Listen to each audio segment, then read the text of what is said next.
मैं doctor Avinash Chakravarti, additional professor, department of geriatric medicine, AIIMS New Delhi. मैं आज बुजुर्गों में हाइपरटेंशन पे बात करना चाह रहा हूँ।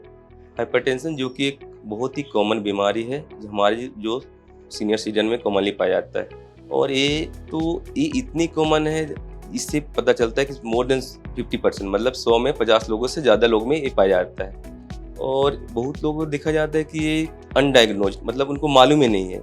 और बहुत लोगों में देखा जाता है कि मालूम तो है उनको बीपी, लेकिन वो कंट्रोल नहीं है, मतलब पुअरली कंट्रोल्ड है, मतलब उनको ज़्यादा केयर की ज़रूरत है, दवाइयाँ की ज़रूरत है, डॉक्टर्स का परामर्श की ज़रूरत है। तो ये इतनी ज़रूरत क्यों है? क्योंकि एक इसको हम बोलते हैं एक साइलेंट किलर है, क्योंकि इसमें जो लक्षण इनके आते हैं ये बहुत बाद में आते हैं, या जब बीपी बहुत ही ज़्यादा बढ़ी होती तब इसके लक्षण आते हैं, जैसे कि सर दर्द होना या लकवा लग जाना, हार्ट अटैक होना। तो उस टाइम या नाक से खून आना, ये है कि जो कि बहुत ज़्यादा बीपी बढ़ी होती तब आता है। लेकिन शुरुआती दौर में जब बीपी ज़्यादा होता है, लेकिन नॉर्मल से ज़्यादा होता है, जो कि हम डिफिनीशन जिसको बोल सकते हैं, जैसे बीपी नॉर्मल क्या हुआ, नॉर्मल बीपी हम बोलते हैं कि लेस देन 140 to 90, मतलब 140 और ऊपर वाला जिसको सिस्टोलिक बोलते हैं मेडिकल टर्म में, और डायस्टोलिक जो कि नीचे वाला हम देखते हैं वो 90 से कम होना चाहिए हमारे सीनियर सिटीजन में। लेकिन इससे ज़्यादा होता है तो उसको हम हाइपरटेंशन का बीमारी बताते हैं। तो यदि कंट्रोल बीपी नहीं रहेगा तो जो हम पहले बात कर रहे थे कि ये सारे लक्षण हो सकते हैं। और साथ में यदि बहुत दिन तक डायग्नोज नहीं हो पाया तो ये बहुत सारे अंगों पे, जैसे हमारे ब्रेन पे इफेक्ट इसको हो सकता है, हार्ट पे, लंग में, किडनी में, सभी जगह इसका असर होता है। इसे लंबे टाइम तक हो सकते हैं। तो इवन की यदि कंट्रोल नहीं होता है तो हमारे ब्रेन में स्ट्रोक करा सकता है, जिसको हम नॉर्मली बोलते हैं लकवा लग जाना, हार्ट अटैक हो सकती है, हार्ट फेल कर सकती है, हार्ट का पंपिंग प्रॉपर नहीं हो सकता है, किडनी खराब हो सकती है, किडनी की बीमारी हो सकती है, और बहुत सारे नशे की बीमारी होती है, नसें खराब होती हैं। तो इसीलिए इसका इलाज समय पे बहुत ही ज़रूरी है, और इसकी पहचान भी बहुत ज़रूरी है कि शुरुआती दौर में इसके हम पहचान करें और इसका इलाज शुरू करें। हम अपने बुजुर्गों में एक सलाह है हमारा कि आप हमेशा, यदि आप बीमारी है तो हमेशा आप डॉक्टर के टच में रहें, और यदि आपको बीपी की बीमारी अभी तक नहीं हुई है तो फिर भी आप हर एक 6 महीना पे अपने डॉक्टर से मिलें, बीपी चेक कराते रहें।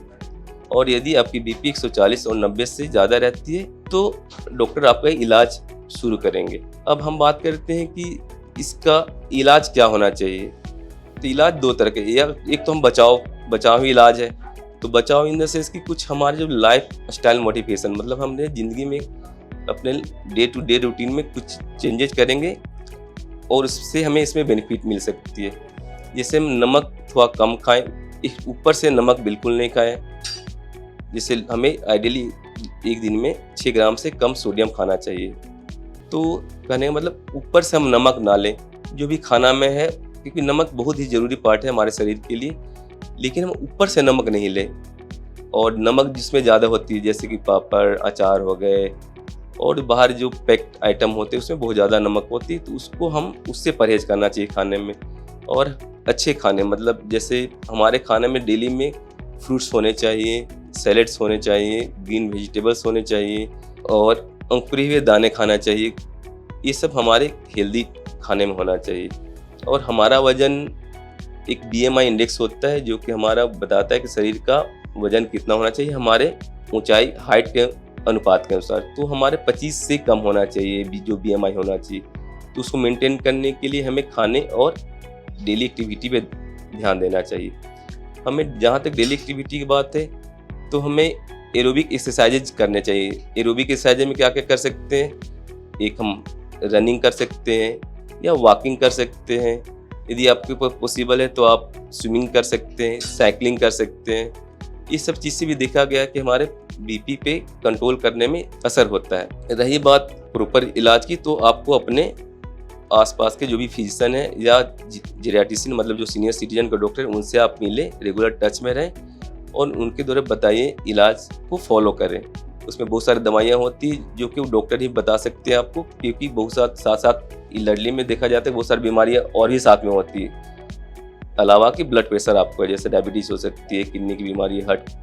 तो उसके अनुसार हम दवाइयाँ में हम अलग अलग चीज़ें एडवाइस करते हैं आपको, किस बीमारी में क्या आपके लिए ज़्यादा अनुकूल रहेगा, वो दवाइयाँ हम आपको ये बताते हैं।